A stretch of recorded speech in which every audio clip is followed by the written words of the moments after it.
नीलकंठ गांव से दूर उस जंगल में गया जहाँ जाने से लोग डरते थे।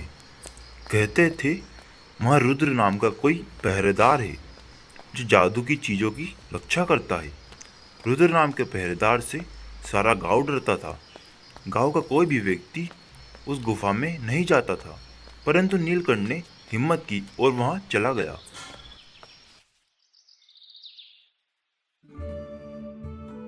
अजी सुनो, लकड़ी खत्म हो गई है। जल्दी जंगल जाओ और लकड़ी लेकर आओ। नीलकंठ लीला की तरफ आता है और कहता है, लीला, आज मैं जंगल से लकड़ी ही नहीं, कोई चमत्कार भी लाऊंगा। अब मैं इस गांव को पूरा बदल दूंगा। चमत्कार तो ऊपर वाला ही कर सकता है, और तुम ऊपर वाले को तो नीचे नहीं ला सकते। ऊपर वाले की तो आँख ही फूट गई है। हम सबकी यह परिस्थितियाँ नहीं दिखती उसे। मानो ऊपर वाला तो आँख बंद करके बैठा है और बस हम सबके मरने का इंतजार कर रहा है। तो ऊपर वाले को नीचे बुला लूंगा। और लीला, तू इसी तरह भगवान को ना कोसा कर। अगर तू इसी तरह भगवान को कोसती रहेगी तो भगवान हमारी मदद करना चाहेगा भी तो हमारी मदद नहीं करेगा। तुम अपने भगवान की तारीफ मत करो। मैं सब जानती हूँ। अगर भगवान को कुछ करना होता तो अभी तक कर देते। तुम गांव वालों की तरह अपना जीवन प्रार्थना में मत गवा देना। तुम बस मेहनत करो। हमें अपने कर्म का फल एक दिन जरूर मिलेगा। लीला इस तरह हमेशा भगवान को कोसती रहती थी। उसे लगता था कि भगवान उसकी मदद कभी नहीं करेंगे। उसका भगवान पर से विश्वास उठ गया था। उसे भगवान से कोई उम्मीद नहीं थी।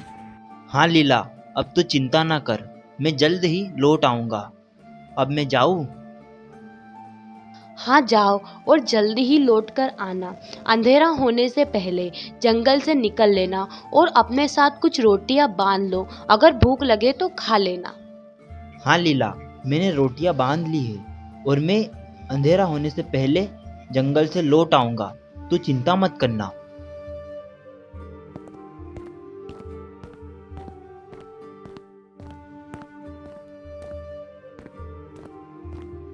नीलकंठ गांव से दूर उस जंगल में गया जहाँ जाने से लोग डरते थे। कहते थे वहाँ रुद्र नाम का कोई पहरेदार है जो जादू की चीज़ों की रक्षा करता है। रुद्र नाम के पहरेदार से सारा गांव डरता था। गांव का कोई भी व्यक्ति उस गुफा में नहीं जाता था, परंतु नीलकंठ ने हिम्मत की और वहाँ चला गया। तू कौन है जो मेरे वन में आया? तुझे डर नहीं लगता? या अपनी मौत का निमंत्रण देने आया है? मैं कहता हूँ यहाँ से चला जा, नहीं तो अपनी जान से हाथ धो बैठेगा। जाता है या नहीं? आप कौन हो और कहाँ से बोल रहे हो? मुझे बहुत डर लग रहा है। मैं रुद्र जो इस गुफा में रहता हूँ। यहाँ आज तक गांव के किसी व्यक्ति ने प्रवेश नहीं किया। तो तू यहाँ कैसे आया? तेरा नाम बता। तू कौन है? मैं नीलकंठ हूँ। मैं गांव से आया हूँ। मैं यहाँ लकड़ी की तलाश में आया था। क्या तुझे डर नहीं लगता? जो अभी तक खड़े मुझसे बात कर रहा है। आज तो मुझे लगता है तू यहाँ से जिंदा नहीं जाना चाहता।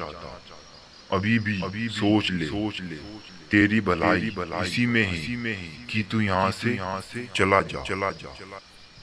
डरता तो रोज पेट से हूँ, अब उस डर से लड़ने आया हूँ। पेट का डर सबसे बड़ा डर होता है। आज बस मुझे इस डर से लड़ना है। अपने लिए नहीं, बल्कि पूरे गांव के लिए लड़ना है। गुफा के बीचों बीच एक नीला चमकता मन का प्रकट होता है। ये मन का मैं तुझे नहीं, तेरी भीतर की आग को दे रहा हूँ। ये कोई इच्छा पूरी नहीं करता। ये तुझे तेरी असली शक्ति दिखाता है, क्योंकि तूने बस अपने लिए नहीं, पूरे गांव के लिए कुछ मांगा है। यह जादू नहीं करेगा, बल्कि तुझे अपने भीतर लगी आग से मिलाएगा। मतलब ये जादू नहीं करेगा? तो ये मेरे किस काम का? मैं साधारण मनके का क्या करूँगा? इससे मैं किस तरह पूरे गांव की मदद कर पाऊंगा? ये जादू करेगा पर तुझ में अब जा गाँव तेरा इंतजार कर रहा है। तू गाँव जा और स्वयं इसका चमत्कार देख।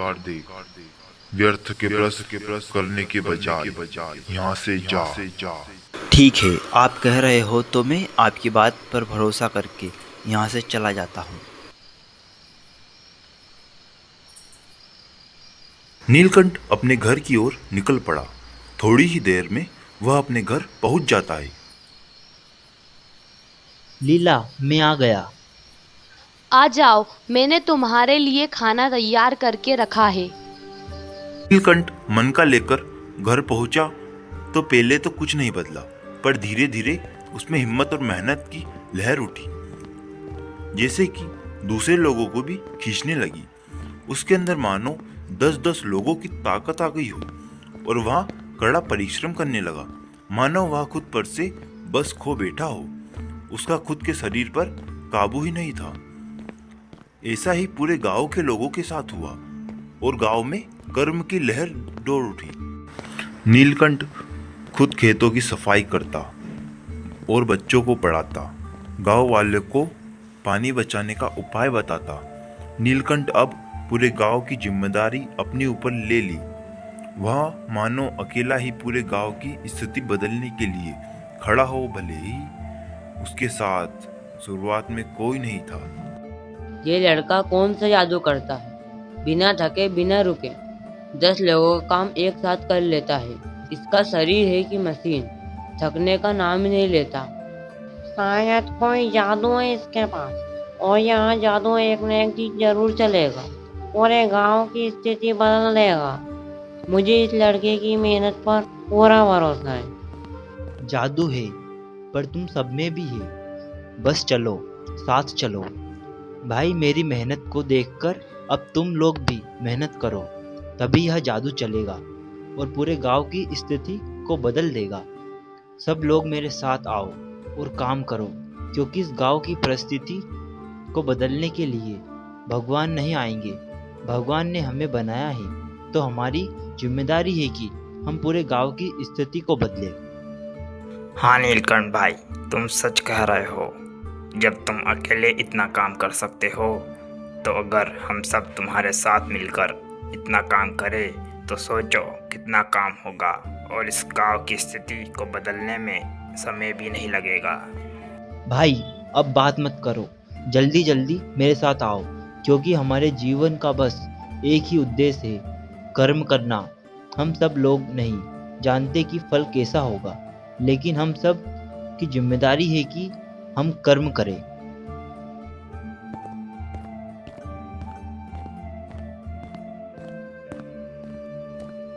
अब पूरा गांव नीलकंठ के साथ खड़ा था। गांव के जो लोग सोचते थे कि भगवान एक दिन गांव की स्थिति बदल देंगे, वहाँ नीलकंठ को ही भगवान का रूप मानने लगे। उन्हें लगा कि नीलकंठ के रूप में स्वयं भगवान इस गांव की स्थिति को बदलने आए हो। मैं कोई भगवान नहीं हूँ, मैं बस एक इंसान हूँ जो अपना कर्म करने के लिए यहाँ आया हूँ। अगर हम सब अपना काम पूरी ईमानदारी से करें तो हम सब कुछ बदल सकते हैं। सरपंच विक्रम को जब नीलकंठ और उसके मनके की खबर लगी तो वो स्वार्थवश उसे बुलाता है। उसके मन में एक लालच आ जाता है। उसे लगा कि वह मनके से जो मांगेगा मनका उसे वह दे देगा। इस लालच के चलते वह नीलकंठ को बुलवाने का आदेश देता है।